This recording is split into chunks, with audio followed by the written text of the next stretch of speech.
This is CNN Breaking News. It's a particularly tumultuous time for this White House, not just dealing with the sentencing documents, but now this information into us that President Trump says Chief of Staff John Kelly will leave at the end of the year. CNN's Boris Sanchez is at the White House for us. These comments coming before the president is to board Air Force One there. That's right, Fred. The president departing the White House just now on his way to Andrews Air Force Base to depart on Air Force One, headed to Philadelphia to the Army-Navy game. The president began his comments to the press talking about heading to that game, how he's going to flip a coin there. He also talked about Mark Milley, his new pick to lead the Joint Chiefs of Staff, which he announced this morning on Twitter.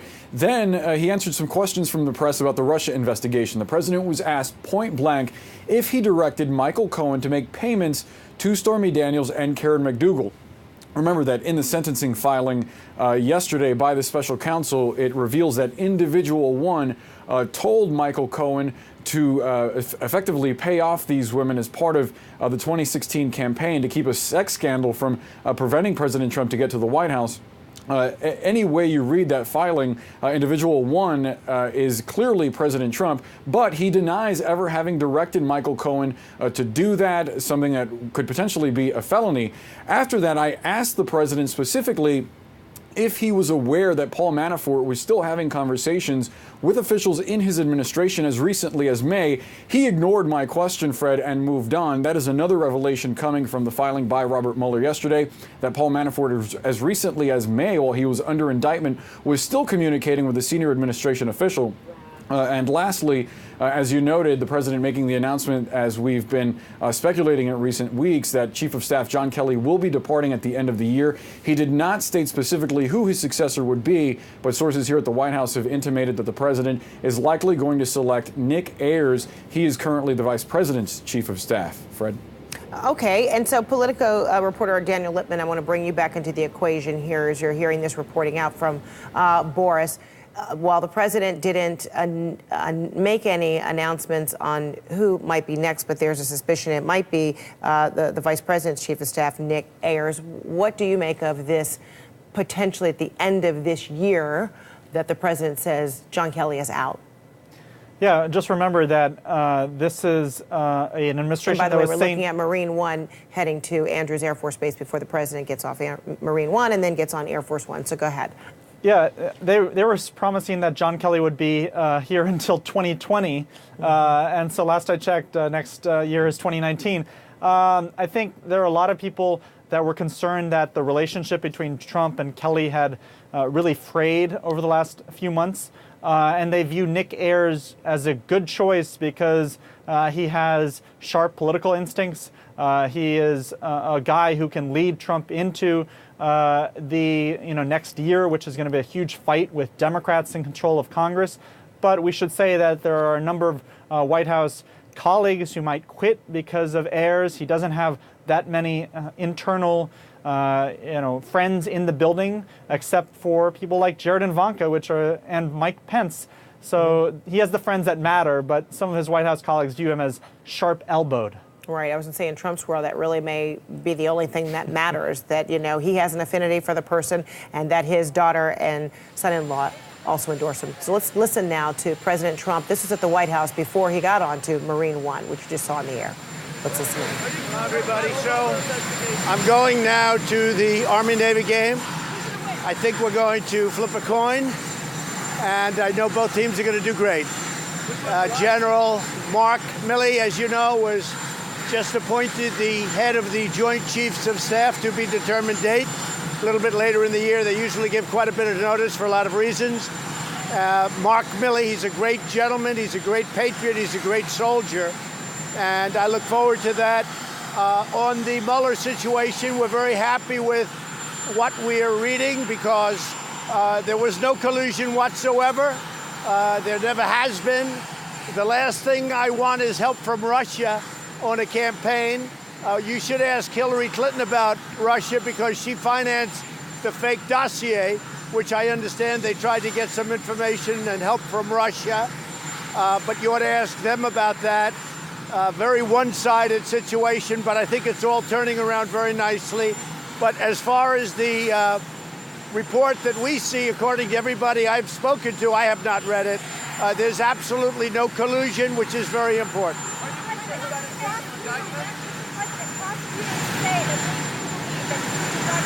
Go ahead. Yeah, go ahead. No.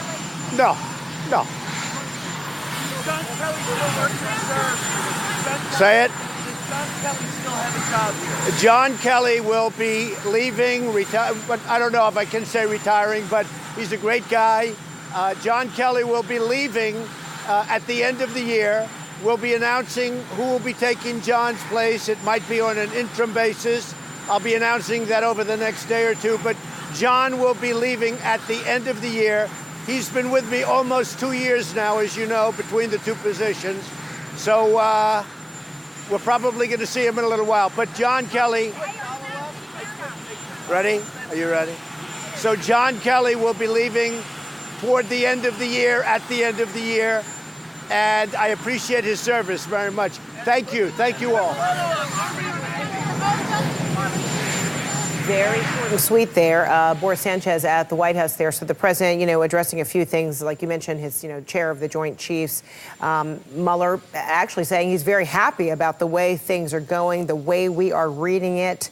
It's turning around very nicely, but that, he really was kind of bearing the lead on that with his chief of staff, who is on his way out, John Kelly. It had been reported, Boris, that they hadn't been speaking recently, that the relationship was rather tenuous. What are your sources telling you about their relationship and how it has crumbled, or how this has led to, how their relationship has led to this demise, that he's leaving? Well, Fred, it's gone through a number of tests. As was noted earlier, John Kelly had been asked to stay on as chief of staff through 2020.